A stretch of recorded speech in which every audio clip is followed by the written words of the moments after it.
why people might want to do a syndicate versus like raising a venture fund, because those are, same purpose, right? To invest in startups, but very different structure and very different outcomes.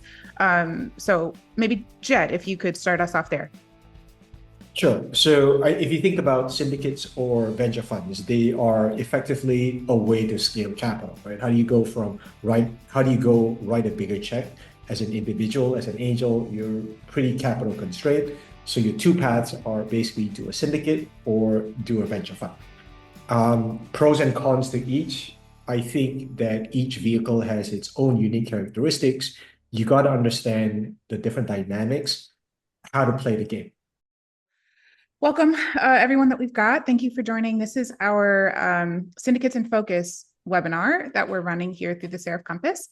So the Seraph Compass is our educational hub for kind of all things angel investing and VC investing, owned by Seraph, the software company, but the Seraph Compass is kind of a standalone as far as our education and the webinars and educational events that we put on. So I'm Alicia. I'm the CEO of the company, and most of the topics that we do here are kind of just to satisfy my own curiosity. And that stands for the Syndicates webinar, because I've got a lot of people that I've talked to recently, both like emerging fund managers or people that are just kind of interested in taking a little bit more of a leadership role within their angel groups, that are interested in syndicates and that nuanced kind of in how they work. So let's do introductions quick. So we've got Shayn with us and Jed, both experts in the angel investing and venture fields.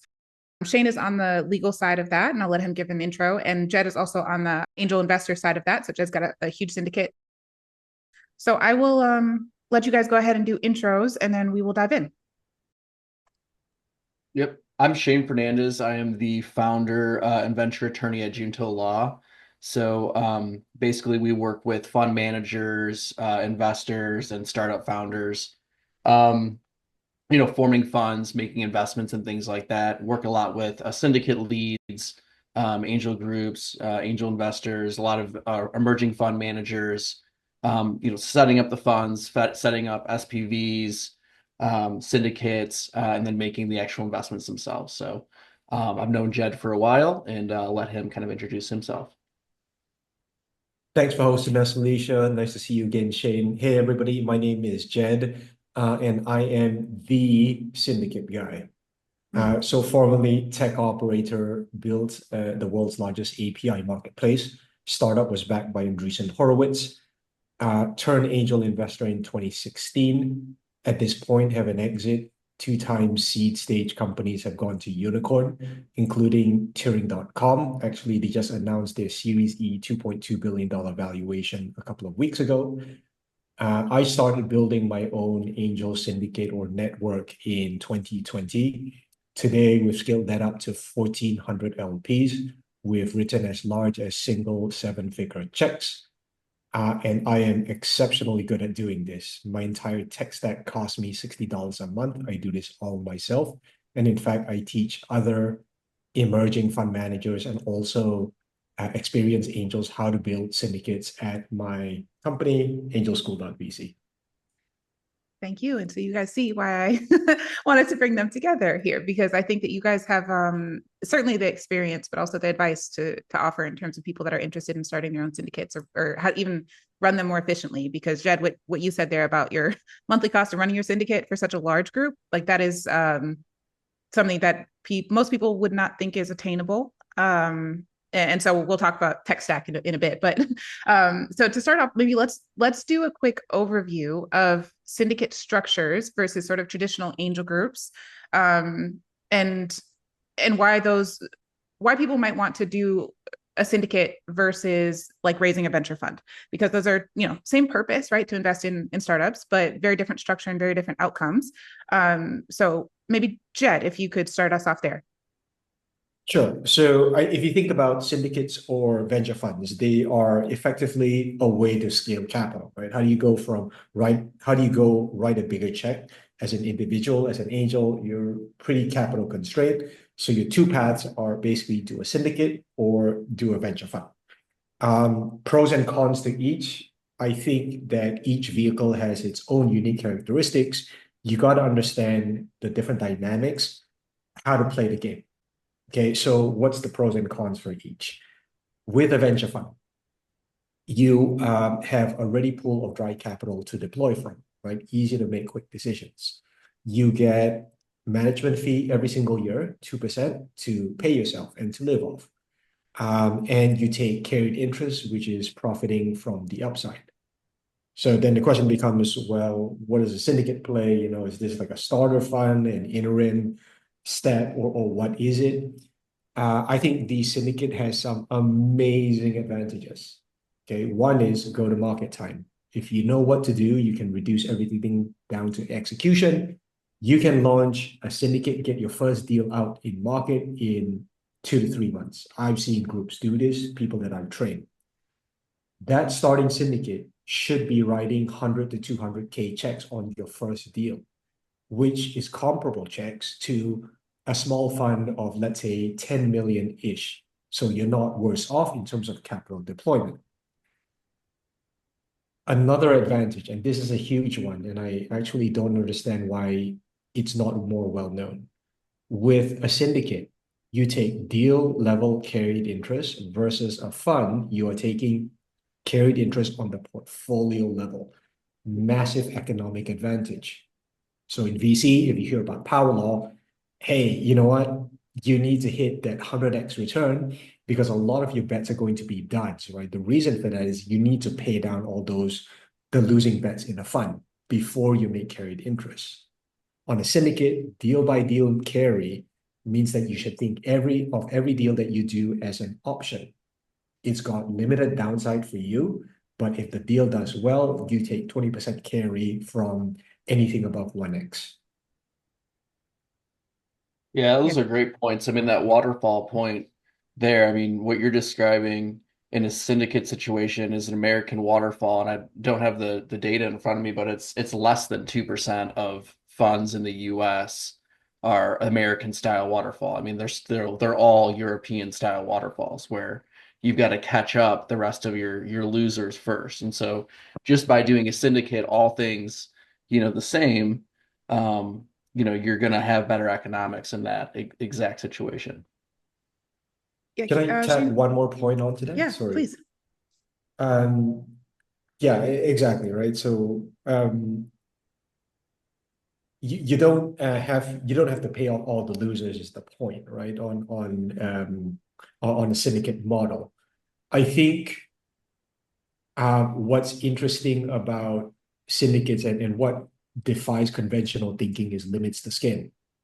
Most often we think of angel networks or syndicates as, hey, it's 100, 200 people, it's writing 100, 200K checks, and that's okay.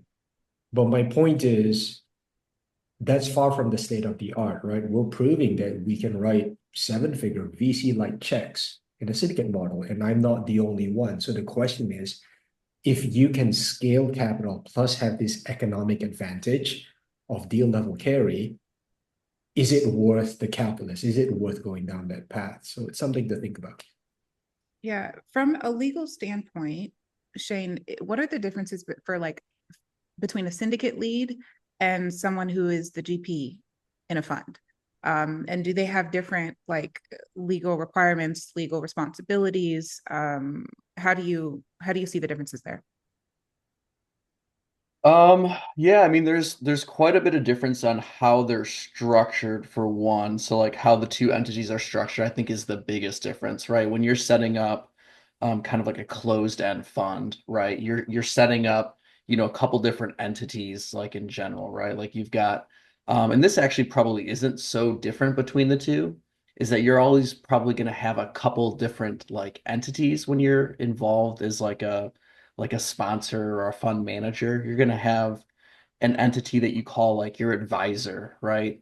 And that's like your entity that people call like your management company, and it holds like your brand, right? So if Junto was an investment firm, even if we'd say, which is my law firm, all the IP and all of our staff would be, we housed in this, and that's probably the same for a lot of like grown up syndicates and a lot of grown up funds is they have all that IP in that back office within that entity itself. And that's the entity that's kind of subject to a lot of the regulatory stuff, does like a lot of regulatory filings. And so that's kind of the same. And then you have and that entity is what receives, the management fees. And then you have the GP entity that receives the carry. And that's where things start kind of drifting off, where every fund usually has its own GP, and then syndicates, it's a little bit different. And how that's, sometimes syndicates kind of keep the management company and the GP entity the same, a little bit different. And then where it gets really different is kind of the model of the syndicates is versus the funds, right? Where syndicates, they want to spin out like a bunch of different SPVs where, the investors, the LPs in each of those SPVs are always going to be different. They're probably going to be different every single time, and their ownership's going to be different among those different structures. Versus a fund where, you close it off once and your ownership in that fund is your ownership in that fund. But generally speaking, I mean, the duties that you owe as a fund manager or somebody who is making the investments is largely going to be very similar. They're just going to be put in different boxes. And so one of the things that you see a lot more in syndicates with flexibility is something that's super exciting for like legal nerds, which is like the Delaware series LLCs, because it's basically you create one entity and file it with the state. And then you can create like numerous different entities underneath it that you're not filing with the state. So you talk about one thing that Jed talks about, which, as a founder myself, I love is just like creating things that scale and processes that scale. And that's what series LLCs allow you to do. They let you register one entity with the state and create numerous entities underneath. So you're not spending, a ton of money kind of on legal structures. And so like you can build multiple GP entities, you can build multiple SPV entities underneath. And so there are a lot of differences kind of in the structuring of them, but overall, you're still kind of subject to a lot of the same regulatory playbooks, regardless of that actual model that you're going into. So it's not like simply, switching to a fund model is gonna change anything, or being in a syndicate model is that much different from a regulatory perspective. Okay.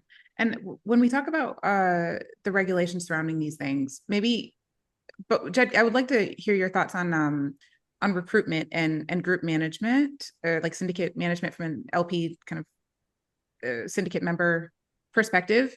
But also, I'm curious on how the regulation might differ. And I know the SEC put out a letter recently about like there's the whole accredited investor status thing that you have to go through, but then there's also the letter recently, I think, was for you can either like qualify their investors or make the minimum investment size such that you don't have to qualify them as like $200,000 or something, with the assumption being if someone can put $200,000 into a startup, they're probably got enough to do that. Yeah. So both from like a recruitment standpoint, Jed, I'm interested in your thoughts on responsibilities there. And then from a legal standpoint, maybe we can go through some of those points as well, Shayn. Yeah, I think that the first point I'll make, right, just as a principle basis, is that I think accredited investor regimes are around the world are just like a mess.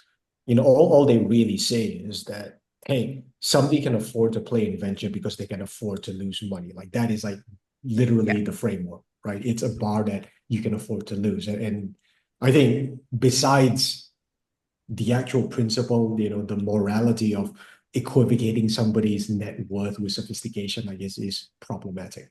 Yeah, I'm a libertarian. I agree. I think for sure. I think that, look, if you're running a syndicate or thinking about doing this, you have to be careful about certain things. It does vary around the world by the regulatory framework, but a lot of it is around solicitation and marketing. So this is something that frankly is a little bit of a gray area, like what counts as this, it's always subject to interpretation. But at scale, one of the things I'm very careful about is that we're approaching this obviously in a legal, compliant, and in an ethical way. One of the ways that we grow and scale our investor network is completely through referrals and word of mouth. right? This works at scale and it's fantastic. We stumbled upon this when we were at 100 or 200 investor scale. Today, my investor acquisition is completely inbound, right? Think about that, right? So the network grows on its own without me making any concerted effort, which for me means that I'm also not soliciting anybody. Okay. People are coming to us, they're filling a form and requesting access to see my deal flow. I think the other check and balance is also when we get a deal done, it's important that the tech providers, the administrators that we work with have the right legal protections, right? They are covering off KYC, AML, accreditation, and all of that at that level. So it's a multi-step process. Okay. Thank you. And when someone has already, they've expressed interest, right? They've joined your syndicate, then the solicitation rules don't, I guess maybe this is a better question for Shayn. I find it very gray. So Seraph was an acquisition for us, right? And so when we were raising the funding for this acquisition, the sort of equity injection portion, it was very unclear to me. Like, if I have a deal, regardless of whether or not you've opted into my network, who can I share that with? What forums can I post it on? Is it enough that they've got their own login and they've opted into this forum? Like, it's very unclear what you can do with deals. So Shayn, if you have any perspective on that, I would totally take it, because that's for me helpful, and I think for other people too. Yeah. So I mean, that's kind of where things are going now, and that's always been kind of the issue, is that, I mean, we're years away from Reg D offerings coming out, and we haven't really received much guidance on what we're really talking about, which is Rule 506C, right? Like, when that came out, it was basically like, you can use general solicitations with 506C offerings as long as everybody's accredited and as long as you verify that people are accredited, right? Like, you go through and you verify it. So a lot of times we have like individual clients that say, hey, I'm doing this, and they need Shayn, you need to say that I'm an accredited investor. So you got to sign this letter and prove that I am. And then software came in, right? Software companies came in, and they basically said, hey, we provide a service where we'll handle all this information. We'll take your tax returns. We'll prove that you're a accredited investor. And that's what syndicates and fund managers were doing for this. And so what you guys were kind of referencing before was the no action letter, where I think it was Latham & Watkins, a law firm, basically said, like, hey, under these facts, is that enough to just say, like, if we check all of these boxes, that de facto this person is an accredited investor, and then we don't have to do this verification method? And they said yes. Well, people saw that, and now they're running with, like, okay, as long as I do these, and these, but you gotta to rely on that, you've got to like check all of those boxes exactly how it's in that letter to feel like 100% confident with it. But I think the general status of it is kind of the same. Of the general theme of this is all kind of the same, is that 506C kind of offerings are going to be a big thing. And that's like general solicitation type of things are going to be a big thing in fundraising in the future, particularly for people with large networks. So we have like a number of clients that are personalities, like I would say they're quasi famous people. They're not A-list celebrities, so to say, but they're, Twitter famous. They're things like that, right? Where they have big networks and they can use that to pull in deals through like a SPV syndicate type model and kind of bring that to the table. And then from there, whether or not you're somebody who can have that deal flow and make those connections like enough in advance, where you don't need to rely on 506C, where you're no longer soliciting because you've built this track record and now you have a relationship with these people because they participated in deals with you for so long, where they start coming to you later on. That's, how long is it? That's kind of a facts and circumstances situation. But initially, it's kind of just like an investment decision on your end from like an infrastructure standpoint of like, hey, I can use my network. My network's big enough, and all I have to do kind of at the outset is maybe set up some like tech solutions for this, right? Like, I engage someone to verify that they are accredited investors. I build an infrastructure in place to do this, but it's a really good strategy, especially for people with those networks. But you kind of got to know what you're getting yourself into. You don't want to just go on LinkedIn and try something like that. Hey, I'm going to go and invest in this company and, cause a bunch of problems for yourself and you don't get any play from that. And now you have to rely on a 506c offering and go and verify all the people who end up investing in your syndicate who you already know are kind of investors who you've already have a relationship with. Like, don't just do that. Like, know what you're doing, have a playbook ready for it, and make sure your infrastructure makes sense. Yeah. No, thank you for that perspective. That's really helpful. So maybe shifting focus a little bit to things more fun. I realize I've spent 20 minutes on the legal legal structure and kind of in the weeds on that. So sorry. But I think it's important. So there's that. But let's talk about like leading a syndicate, Jed, and how you actually operate your syndicate and how that's differed like as you guys start out, right? So say you 100 people in your syndicate versus 1,000 people versus 1,400 where you are, those look different to me. I get a sense that from you, it might not be that different because you figured out how to do this at scale. But talk us through a little bit how you're operating the group, what communications look like, just kind of the day-to-day, like week to week, what that looks like for you. Sure. So let's talk about this discussion of scale, right? You are actually right. When you hit this threshold point, if you're set up the right way, it doesn't really actually like matter if it's 100 or 1,400. So what are those like threshold points? I think general rule of thumb that general heuristic when people are starting out, right? That day one question when you're trying to put your first deal together, like how many investors should you have? Like my guidance to syndicates starting out is like you want to aim for 100K minimum check and up, right? That this is your target. This is minimum critical mass because anything lower, the cost of structuring it's a little too expensive. The effort versus the upside on it's just like really not that worth it. Okay, so to hit that number, assuming let's say a $10,000 check, minimum check. My guidance to people starting out is like, look, you need 50, ideally 70 investors. Looking at a particular deal, you have a fighting shot of hitting that $100,000 number. When you get to 100 investors, this is when you start to see consistent referral effects, right? So you want to get to that point and to start seeing like, is this actually happening? Because that's a good signal of your network health.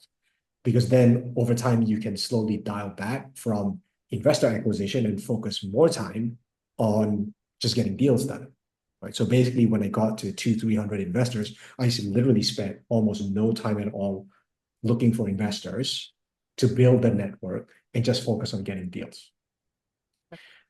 Now, let's talk about the actual process and steps, right? Some key things that you need to figure out. One is that the fundamental lever for engaging investors is always going to be relationships leading to trust, which is how you get engagement on a deal. This is one of those things that you absolutely should not be trying to scale like hell. One of the things that really annoy me is if you look on, I don't know, like LinkedIn or something, every single week, somebody's got some massive free investor database and it's totally free to give away. It's like, come on. If this stuff was that valuable, like, I mean, of all the trades out there, somebody's going to give away a free list of investors, like we're handing out money. Like, it's just not realistic. And they're doing it because it's like, it doesn't work. To Shayn's point, you can't just blind spam people and say, hey, invest in my syndicate. And believe me, they try, but it just doesn't work. I would also argue if anybody would have found a way to like automate and scale this, it would have been me.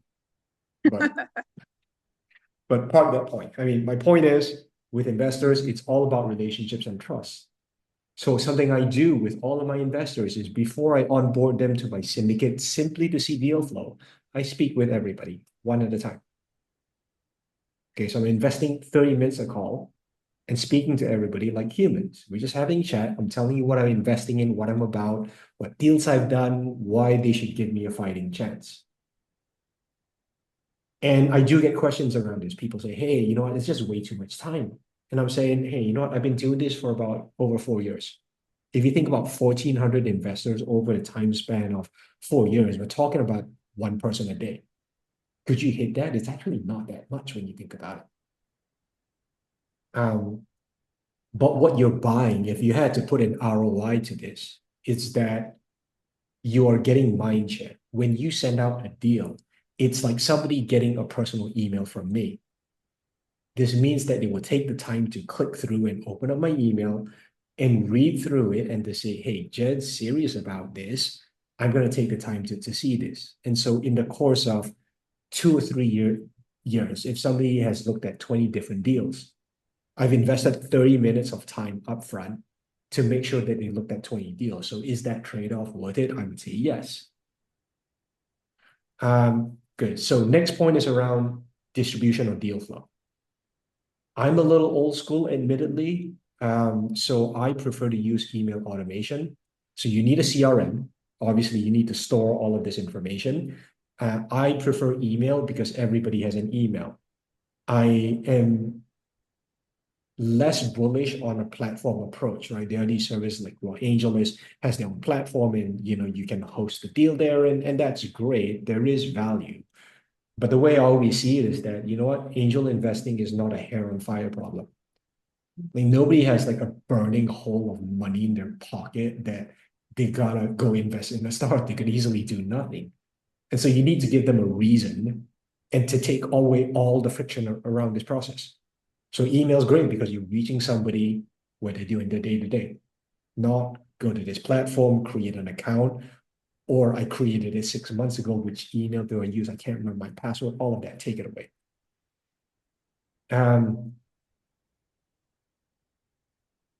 Then I think the final piece so that's how we get deal flow out. And there is a whole craft and process to this, right? How do you say, what do you say? When do you say it? How often you should tell somebody about a deal to nurture them towards the close. And when the closing happens, the key piece in the puzzle, and this is where people like Shayn, like you, Alicia, like the technology providers and service providers in this ecosystem that make it possible, is the administrators, right? The SPV structure specifically for Syndicate. So that for me, I said a whole bunch, but at a high level, these are the main pieces. That's really interesting.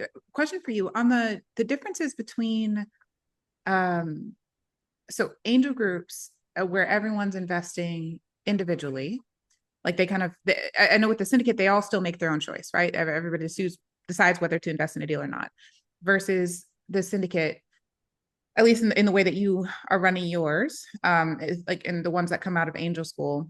What do you think are the core differences in the like community aspects? Like the angel groups that are onboarded to Seraph, it's very much, they have monthly meetings and they do a lot of in-person stuff. A lot of it's location based. Some of it's like, we have the same university affiliation. What do you see the differences in the community base between those groups? Yeah, it is a really interesting question. I see it on a spectrum, right? The angel group, generally speaking, this is a very broad generalization. It tends to be much more community focused, offline, social. There tends to be a social element. There tends to be forums where investors and founders kind of get together. Like you might have pitch events or something. Mm-hmm. And then everybody does make their own decisions. You're right. But the big distinction with that model is it's kind of like the accelerator demo day, right? That's my analog. It's almost like when you do a demo day and there's founders and investors in the room, it's like trying to make electrons collide. Right. And so sometimes like that coupled with the offline element of like organizing a physical event, like that comes with its own constraints. It's harder to make the match happen. When I talk about a syndicate, and this is like my own philosophy, I don't think there's actually a common definition, is the syndicate for me is much more driven towards like getting the deals done. I don't put pipeline in front of my investors and like, oh, I saw an interesting company. It's like, hey, I have conviction on this company. Here's my memo on it. Here's a full data room. the founder call is here, the deal closing is there. It's very, I don't want to say transactional in a bad way, but it is like meant to drive the transaction. The delivery and the messaging it tends to be more broadcast out, right? From the syndicate lead to the syndicate members. People can get involved, but it's less structured as a bi-directional thing. So those are the differences for me.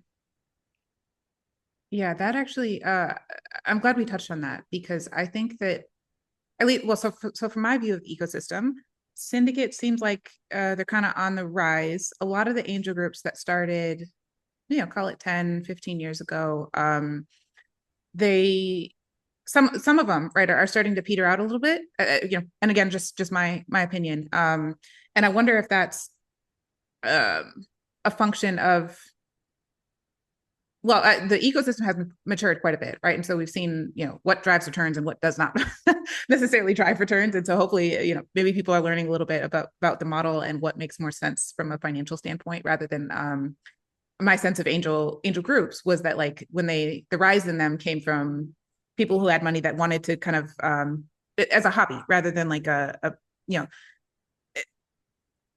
think a lot of people invest in startups to try to make money, but most angels don't invest in startups only to make money, right? There's some other ethos around it, whether that's like, I need community, I want to try to back these kinds of startups, or like there's always something around it. And so that's really interesting.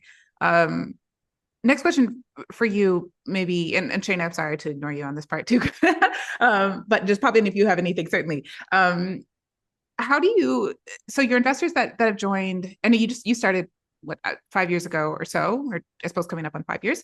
How do you keep them engaged over the long term, right? And so like the angel groups that we see that are kind of might be floundering now, purely by like, you've been around for 10 years and people have exhausted, like they decided they want to deploy 100,000 in capital per year for 5 years, and then now they're kind of in the waiting period to see what's happening.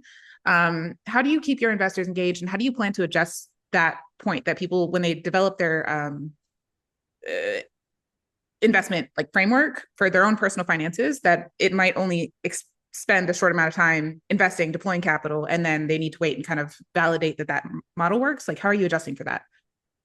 Yeah. I don't know that I have a good answer to that, honestly, right? But I see that, look, the syndicate and the investors in the network, that's kind of like the outer periphery of what I do.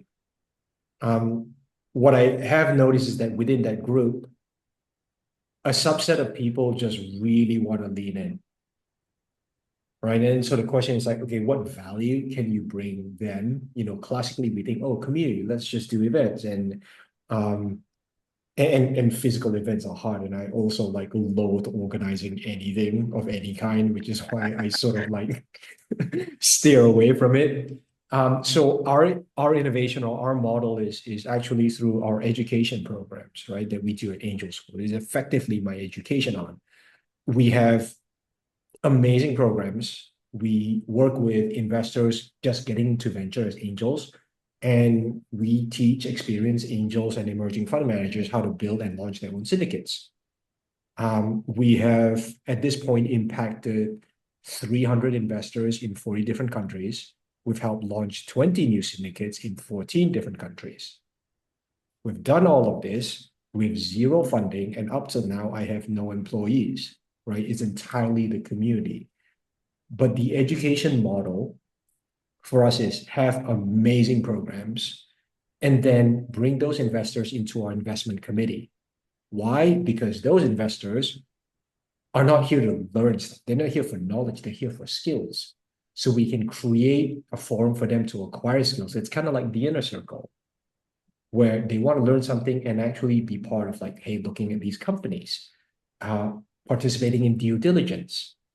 And so we do this through our education programs, and we get so much like leverage from it, right? It's an amazing vehicle. And I think the innovation is that up to now, everything is done digitally, it's online, it's remote. And we've still managed to foster some sense of community, albeit in a digital way. Okay.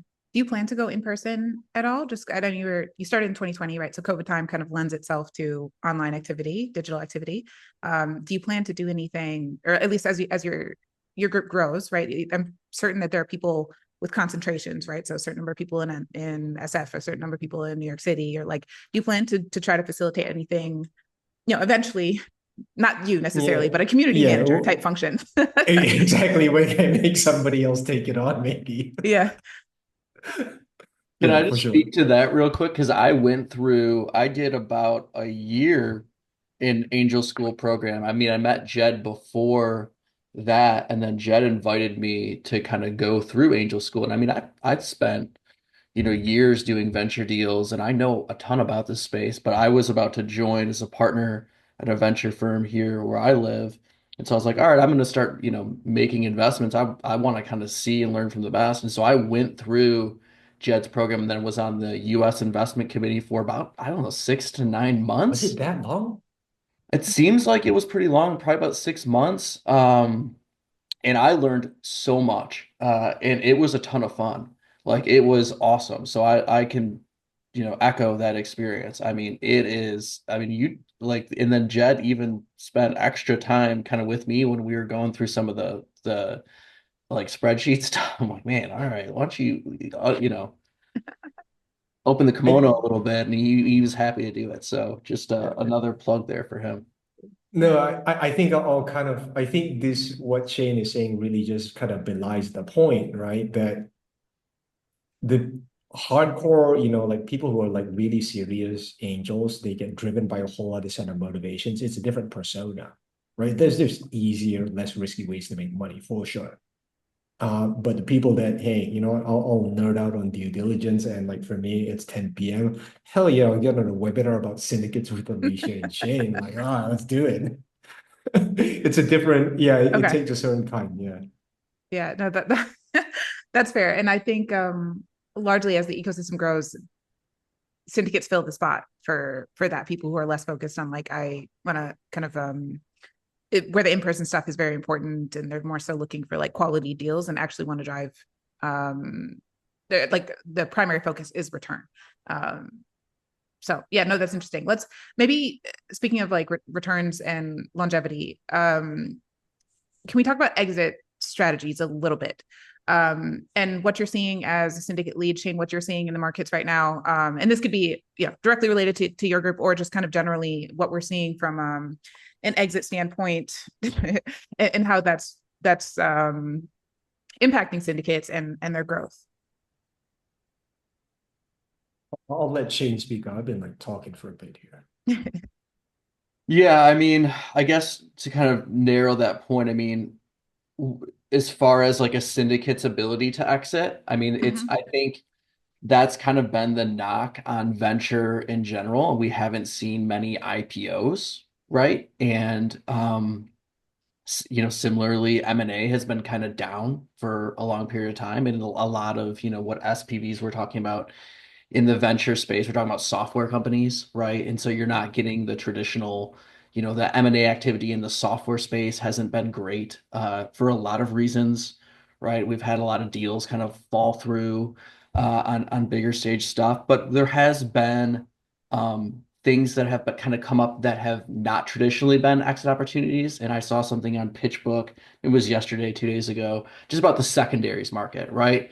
And that is something that kind of comes up a little bit differently with syndicates as opposed to maybe more traditional venture funds, which I think, um, when you think about a fund manager and the reputational and long-term play that kind of comes with making an investment in a portfolio company, coming alongside a founder, I think there's a little bit different of a situation that comes there with like the reputation and the implication that comes with investments there, right? That they're going to be along for the long haul as opposed to a syndicate investment, and the ability to kind of exit through a secondary sale, meaning you make an investment in company ABC Corp, and your ability to, maybe that company goes, they do very, very well, they become like a known company like a Notion, right? And they have some, known a name in the market. There are websites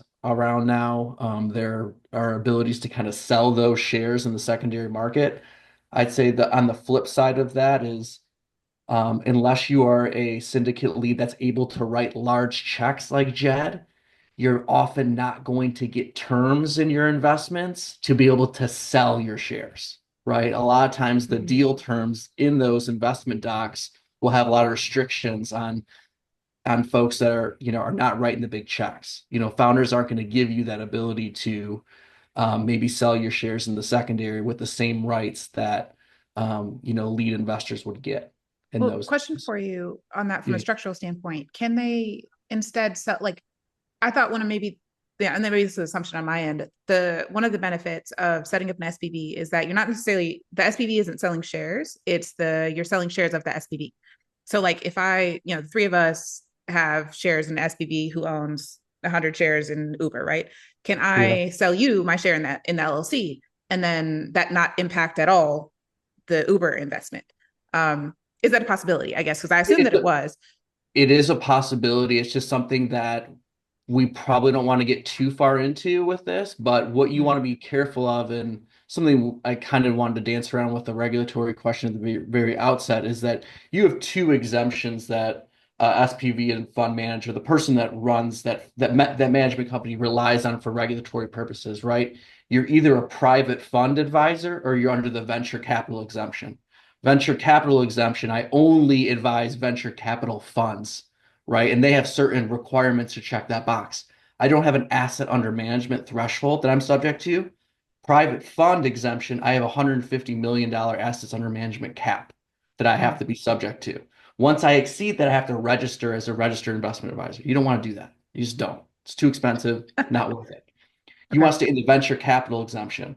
One of the requirements of the venture capital exemption is you can't have redemptions. You can't allow for people to redeem your shares, the SPV to buy you out.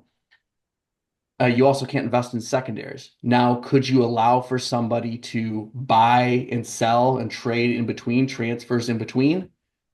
Probably, maybe that might be a strategy, but you're kind of getting into a fine line of how transferable your SPV interest is. And that's kind of where your regulatory concerns start coming in and Okay. how liquid your vehicle is, right? Mm. And where you start running into questions on whether or not you're doing a venture capital strategy.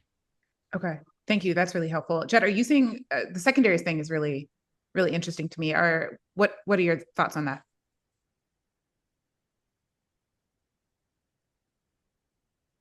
Oh no, I think you're Oh, sorry. there you are. Excellent. You can hear myself. My, Yeah. my take on secondaries, it's broken. Yes. Broken in what way? Yeah, so many. I actually did a keynote at Web Summit last November. I mean, my take on secondaries today is like, yes, okay, markets are depressed, IPOs are down, M&A is down. Then we all think, okay, the other path is secondaries. To get a clean, good return on a secondary exit, on a secondary sale, you need that pure secondary exit, which is when you invested in a company, the next round, the company is doing well, next investor is coming in, is willing to buy you out at basically whatever the new valuation is. So you don't take a haircut on the price. If you're not in that path, that what I call the pure exit, the pure secondary, and you go through, let's say, a broker, a secondary marketplace, that whole space, it's a mess, right? And we can get into the dynamics and the reasons why. But I'll give you a few data points. If you look at Forge Global, they publish data with a transaction index on secondary transactions. When the venture markets collapsed in the beginning of 2022, you saw secondary deals transacting at, when it bottomed out, 54% discount to the last price round. So imagine you invested in a Series C company or Series D company, and it's $1 billion valuation. You hold on for 12 or 18 months. If you want to get a secondary exit on the median deal, by the way, this is the median deal, you've got to take a 54% haircut on the price. That's horrible. Right. So in the end, my view is outside that pure play secondaries is either a buyer's market or you've picked really well, the company is outperforming, and therefore you can get a fair price on your deal, right? Those are the levers for me. In the end, both of those things are probably the same thing, which is that you've done really great diligence, you picked well, and the company is doing well, and therefore those paths open up to you. Okay. Yeah, and in that case, why would you sell? Because if if you have Yeah. your play secondary opportunity, those are the ones Exactly. that you just hold on to because it's the ones that's going to have an IPO or M&A opportunity. Like, Exactly. Okay. Well, we are 12 minutes from close, and I want to leave time for Q&A. So, Jed, I think you have a slide you want to share about the next Angel School cohort that's coming up, or something of that nature. So I'll let you go ahead and share, and then you guys can start to drop questions in the chat if anyone has questions before we head out. Yes, actually, I want to give you all something great. First of all, in the chat here, I'm going to drop a bunch of links. These are free masterclasses that I have for angel investors and syndicate leads. If you all want to connect on LinkedIn, that's there as well. The resource I wanted to share with you all is this. Sorry. Can you see? Yeah, thank you. I just wrapped up this 3-part masterclass on building angel syndicates. This event went crazy on us. We had almost 800 signups for this particular event, and it was so popular. We had so much demand that I decided to make a free ongoing resource. This is one of the links that I've left in chat. If you click through, fill in that form, it will automatically get sent to you. And if any of you want to nerd out about syndicates, reach out to me. I'm very happy to chat. Thank you. Yeah, no, thank you. I actually personally am gonna go ahead and take that just because it's I need to know, right? Like I'm one of the people just as a service provider in the area, I need to know kind of all the ins and outs. So thank you for that. And we'll include that in the link. So this recording will go out probably in under a week. It would be a few days to edit it, but I'll make sure that goes out with that. And we have Rachel Smalls, who has raised a hand. Oh, it says the chat is disabled. Oh no. Well, if you have a question, let me see if I can give you access to speak really quick, and then I will try to figure out what's going on in the chat. All right, if you unmute, you can ask your question, but figure out how to enable this thing. Hey there. No question. I just wanted to Oh, see if we could access that link from Jed's drop there. That's awesome. And definitely looking forward. So no question specifically. Appreciate it. yeah, no problem. Could you try the chat again for me, just to Yes, it's see? good to go. I can access it now. That Amazing. thanks. Thanks. Sorry, folks. Okay, so Axel says, thanks for taking the time. I oversee a venture fund or a university venture fund, and I'm wondering if you have seen successful syndicates arise through universities. Good question. Yes. So with universities, some universities will have a student-run organization. And that model can work, but usually it gets a little bit tricky because people are younger. So then you run into like who can invest, all of that sort of thing. So I have worked with a university in Singapore, National University of Singapore. They have an alumni angel network that does this. I've seen some schools in the US with I think the HBCU community has something of this sort as well. So yeah, it doesn't just have to be within a university. It could be a cluster with a common thematic. It could also include like alumni because a lot of them want to give back to the school and support the community and things like that.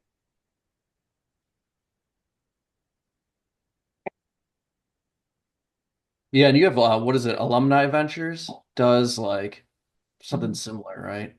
But that's probably not the same thing. But I have seen like universities do like student-run organizations. I've never worked with that in particular.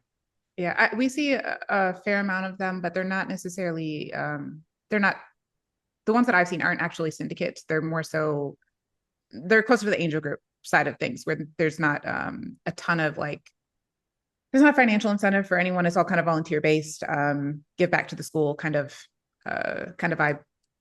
Would be a good idea though. Yeah, which kind of actually philosophically is an important point, right? I don't know, I'm as economically self-interested creature. I feel like you can't do stuff well when everybody's doing it for free. It's hard. Yeah, well, then that's one of the bigger struggles for the angel groups is that they don't, especially the ones that are trying to it's all volunteer managed. That's Or a really hard monetize thing to from pull. fees. That's Yep. hard too. Yep. Annual fees is kind of the two models that we see. I've not seen anyone been able to do it well that doesn't have a fee. And it's volunteer based. It just kind of motivations there don't necessarily line up. Any other questions before we jump?